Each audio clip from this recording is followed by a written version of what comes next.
All right, so Elon Musk, the latest tech titan, getting a pitch about picking up stakes and moving to Miami. Mayor Francis Suarez plans to talk to Musk on the telephone tomorrow.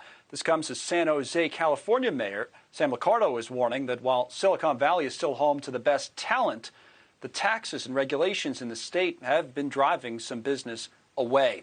We have both mayors on the show together right now. Mayors of San Jose and Miami kind enough to join us in this After the Bell exclusive. So welcome, Mayor Suarez, Mayor Liccardo. It's good to have you both on. I think it's kind of an interesting, we've talked about all these stories separately, but to get you both together, talk about where things are going, I think might be interesting. Mayor Suarez, I guess you first, since I mentioned Elon Musk. I mean, boy, you've been all over the place on talking to these tech guys, but this is a big one. What's that going to be about? Building some tunnels, or what's the deal? Well, we actually spoke last Friday, so we did get a chance to speak. We spoke for about 30 minutes, and yes, as you said, it's about potentially building some tunnels in the city of Miami. He wanted to identify, and it sort of evolved from a tweet very late at night, about 4 o'clock in the morning, where he tweeted out something, and then I replied to his tweet, and then he tweeted back saying, if the governor and the mayor want us to do tunneling in Miami to ease traffic congestion, I'm all in. And we got a chance to speak. He wanted to build a signature project in the city of Miami, one that could demonstrate the scalability of underground boring. They're already doing one in Las Vegas, which I'm going to actually go visit probably in the next week or so. And I know they're doing them in LA. And I think, from his perspective, what he was focused on is making sure that whatever solutions his company develops are solutions that bring a higher quality of life to their residents. And so, Sam is a great friend, and I'm happy to join him on the show. It's interesting. Boy, it's tough to keep up with you and Elon Musk on Twitter. So that meeting already happened with the two of you. And the Boring Company, for people that is not exactly boring, but they do build these tunnels underground, as you pointed out. Mayor Liccardo, let me ask you. There have been so many media headlines, and we've had them on our show, about companies, it's Oracle or HP, I guess, that have moved headquarters out of your area. Are you threatened by the likes of a Mayor Suarez? What do you make of what's been going on? No, I like Francis. He's a good guy, and he's got a great town, so he should be proud of it, and he's doing great work. And good to be with you, Connell.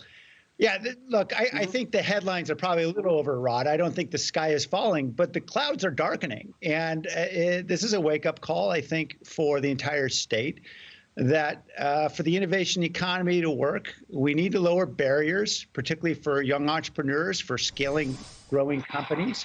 And right now, the challenges we have around housing costs and regulation and taxes are pushing some folks out. Now, the good news is, some of the companies you mentioned, like Align Technologies and HP and others, are actually expanding in my city, even if they're moving their headquarters out, because they want to take advantage of the great talent here. But they know the taxes and regulations are more favorable elsewhere. And so, obviously, we've got a lot of work to do, and we expect tech is going to continue to go everywhere else in the country, too. That's important, and that's a good thing for the country. But we need to do a better job here at home in reducing some of these barriers. Let me stay with you for one moment, Mayor Liccardo, and then get Mayor Suarez to respond to this. But that's the talent argument has always been the argument out in the Valley. But at some point, I don't know if it'll take a generation or so, but if you don't get things right, at some point that's not going to last forever, right? Because somebody moves to Miami or Austin or wherever, and they have children, and they start up, and the same kind of entrepreneurship is in their blood. They're going to start companies there. I mean, what's the steps you're actually taking to prevent this from sliding too far on your end? First, let me just say, look, I agree. We don't want talented people to feel like they need to go elsewhere. I'm less concerned about where billionaires go, because that's just going to go. That's just going to happen. That's fine. I am really concerned about those young entrepreneurs, those folks who want to take their first risk.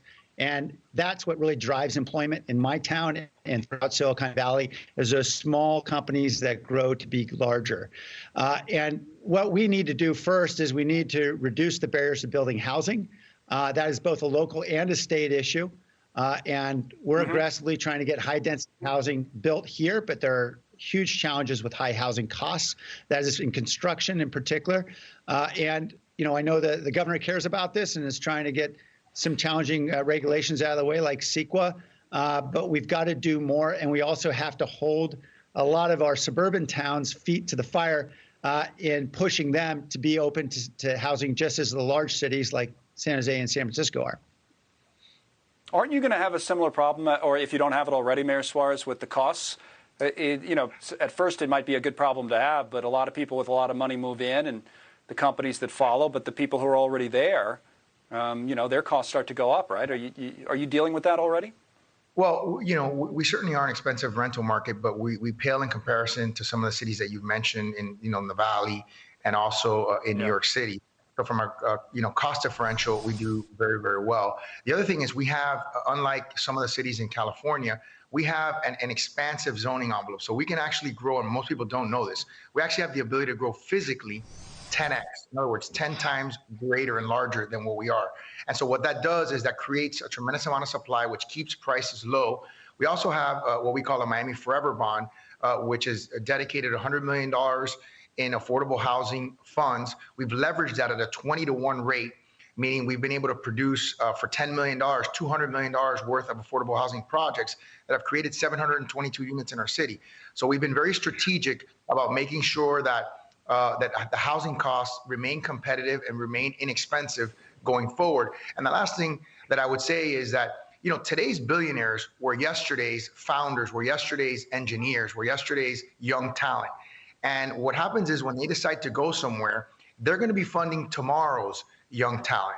And so what's exciting about that is that, of course, they're the ones that are going to be seeding the companies that become tomorrow's mega companies. And we're excited to be attracting them more and more every single day here in Miami. Yep. Question of whether it's in a beach in Miami or a garage out in San Jose. It'll be fascinating to watch. I enjoyed this, to be able to have this discussion, so important for the economy and for the country going forward on both sides. So Mayor Suarez, thank you. Mayor Liccardo, thanks to you, and we'll continue to follow this.